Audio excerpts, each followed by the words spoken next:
नमस्कार, मैं हूं देव प्रताप। आप देख रहे हैं वी न्यूज़ पे। आपका मैं चैनल बहुत-बहुत स्वागत है। मैं आपको बता दूं, उत्तर प्रदेश के प्रयागराज फूलपुर में जहां पर चुनाव हो रहे हैं, वहां पर चुनाव का बिगुल बजते ही, क्योंकि आपको बता दें, फूलपुर सीट पर कांग्रेस के पाले में जाने से सपाइयों की उड़ी नींद। सपा घोषित कर चुकी थी प्रत्याशी।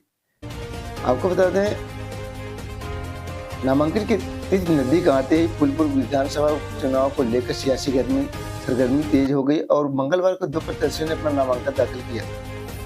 सपा प्रत्याशी मुजतबा सिद्दीकी को बुधवार को नामांकन की तैयारी कर चुके हैं। आपको बता दें समाजवादी पार्टी सपा के फूलपुर की सीट छोड़ने के सिद्धांत पर बात तय होने से और इससे कांग्रेस को दिए जाने से स्पष्ट संकेत है कि सपाइयों की नींद उड़ा दी है और सपा जहां पर मुजतबा सिद्दीकी को प्रत्याशी घोषित कर चुके हैं, वहीं पर कोई और उस सीट पर लड़ेगा तो सपाइयों की नींद उड़ी जाएगी। उनके मुताबिक ऐसा कोई बदलाव नहीं हुआ, लेकिन वह बुधवार को 11 बजे नामांकन भी करेंगे। कांग्रेस ने प्रदेश अध्यक्ष अजय राय और सपा अध्यक्ष के में भी ऐसी चर्चाओं को खारिज किया है। नामांकन की तिथि नजदीक आते ही फूलपुर के विधानसभा उपचुनाव को लेकर सियासी गर्मी तेज हो गई। मंगलवार को 2 प्रत्याशियों ने नामांकन दाखिल किया और सपा प्रत्याशी मुजतबा सिद्दीकी को बुधवार को नामांकन तैयारी कर चुके। देर शाम तक लखनऊ से आया और खबरों के सारे सियासी समीकरण बदल दिए गए। जैसे कि आपको बताते हैं, जैसे जैसे चुनाव का तिथि नजदीक आ रही है, उससे वैसे लोगों के अंदर चुनाव का सरगर्मी से ऐसी तेज होते जा रही है। खबर यह आई है कि सपा यह सीट छोड़ने जा रही है और यहाँ पर कांग्रेस लड़ेगी। हालांकि सपा प्रत्याशी मुजतबा सिद्दीकी इन चर्चाओं को सिरे से खारिज कर दिया। उन्होंने कहा, मौजूदा सपा जिला अध्यक्ष अनिल यादव को फोन थमाते हुए पुष्टि करने की बात कही और जिला अध्यक्ष ने यह बात दोहराया कि इन चर्चाओं पर कोई दम नहीं है। जैसा कि आप जानते हैं कि मुजतबा सिद्दीकी ने कहा है कि मैं बुधवार को दल बल के साथ प्रत्याशी के साथ में नामांकन करूं।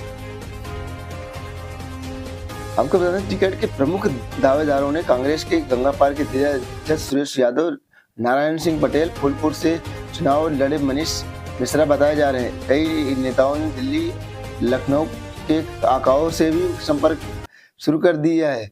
वहीं पर पार्टी ने दूसरा फांसा फेंक सकती है। आपको बता दें, हम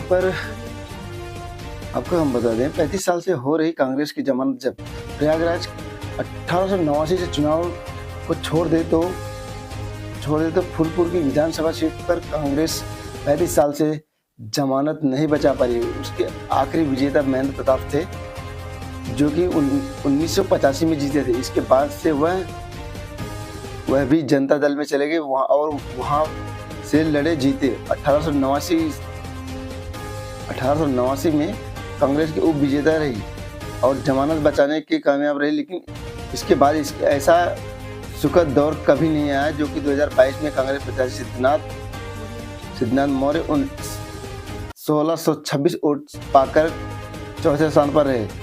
कांटे के इस मुकाबले में सपा के मुजतबा सिद्दीकी मात्र 2732 मतों से भाजपा के प्रवीण पटेल के हाथों हार गए थे। आपको बता दें, 1993 में खाता खोला हम आपको बता दें, आज जौनपुर में एक ऐसा मामला सामने आया जहां पर 7 माह की एक बच्ची अपनी माँ के पास सो रही थी और बगल में एक बाल्टी पानी भरकर रखा हुआ था, जो कि बच्ची उसमें गिरकर उसकी मृत्यु हो जाती है।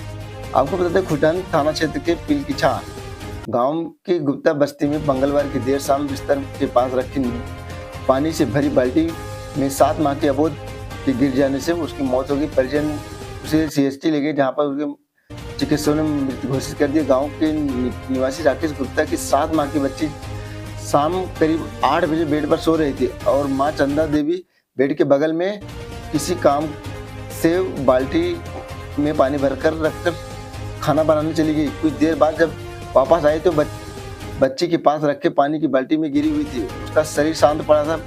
परिजनों के द्वारा उपचार के लिए सामुदायिक स्वास्थ्य केंद्र ले जाया गया, जहाँ पर चिकित्सकों ने मृत घोषित कर दिया। रोते बिलखते शव को लेकर परिजन बिलकिचा घाट पर अंतिम संस्कार कर दिया। तो ऐसे में आप से रिक्वेस्ट है कि आप अपने बच्चों को और ऐसी कोई सामग्री न रखें अपने बेड के पास में, इलेक्ट्रिक बोर्ड और पानी की बाल्टियाँ और ऐसे कोई भी ऐसी सामग्री आप न रखें ताकि आपके बच्चों को या आपको प्रॉब्लम हो।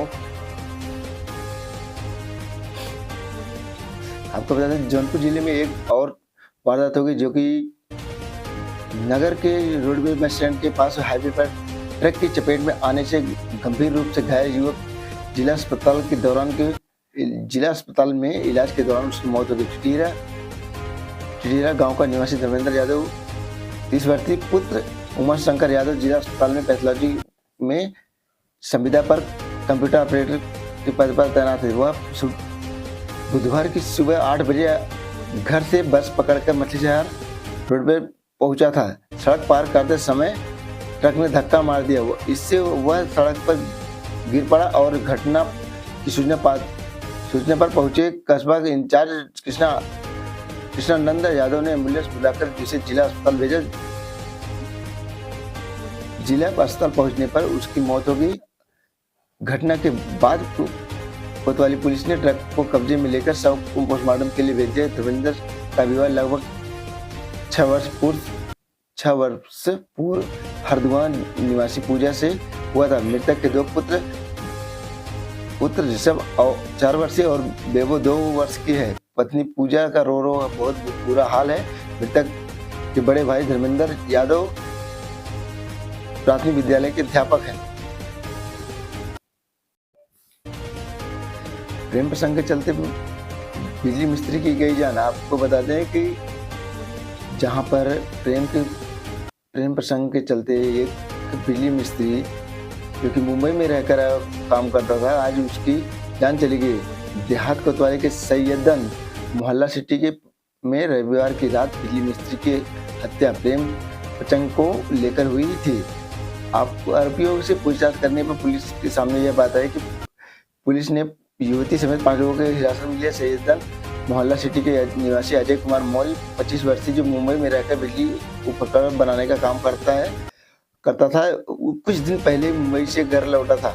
रविवार की देर रात वह किसी से मोबाइल पर बात करते हुए घर से 200 मीटर दूरी पर गया और घर से 200 मीटर दूरी पर बात करते हुए गया और जब घर पर नहीं लौटा तो उसका खोजबीन के बाद उसका घर से 200 मीटर दूरी पर उसका शव मिला। मृतक के भाई के तहरीर पर 3 सगे भाइयों के खिलाफ मुकदमा दर्ज कर लिया गया है। आपको बता दें पुलिस के सूत्रों के अनुसार मृतक की हत्या में प्रेम प्रसंग को लेकर हुई थी। 2 सगी बहनों संग नामजद 3 आरोपियों को हिरासत में लेकर पूछताछ की जा रही है। अपर पुलिस अधीक्षक पूर्वी ने भी देहात कोतवाली पहुंचकर हिरासत में लिए गए लोगों से पूछताछ की। सिटी सीओ शिवनारायण ने बताया कि कुछ अहम सुराग मिले हैं। घटना की जल्द ही खुलासा होगा। पुलिस के आश्वासन पर अंतिम संस्कार हुआ। पोस्टमार्टम के बाद परिजन शव को लेकर घर पहुंचे तो सभी रोने बिलखने लगे। मृतक की मां बोली थी कि इसके साथ ही लोगों को गुस्सा भी था। जो अजय मौर्य था, इसके साथ लोगों से साथ गुस्सा होता था और पुलिस ने माहौल को पहले ही भांप लिया था। इसलिए पुलिस अधिकारियों ने जल्द कार्रवाई के आश्वासन के बाद परिजनों ने सही नदी में खदरिया घाट के किनारे रात को शव दफन कर दिया। मैं आपको बता दूं, आज ट्विटर हैंडल पर बसपा सुप्रीमो मायावती जी ट्वीट करती हैं, जहां पर यूपी के मिर्जापुर जिले में गांव दवाहा थाना चुनार के दबंगों द्वारा एक दलित परिवार के साथ हुई मारपीट में एक व्यक्ति की मौत हो गई और कई लोग घायल हो गए। घटना अति दुखद और निंदनीय है। सरकार दोषियों पर सख्त कार्रवाई करे और पीड़ित परिवार की पूरी मदद करे। ऐसा ट्वीट करते हुए बहन मायावती जी ने कहा है कि सरकार इस पर सख्त से सख्त कार्रवाई करे, क्योंकि आज आए दिन दलितों के साथ उनके साथ शोषण हो रहा है, उनके साथ जातीय हो रही है।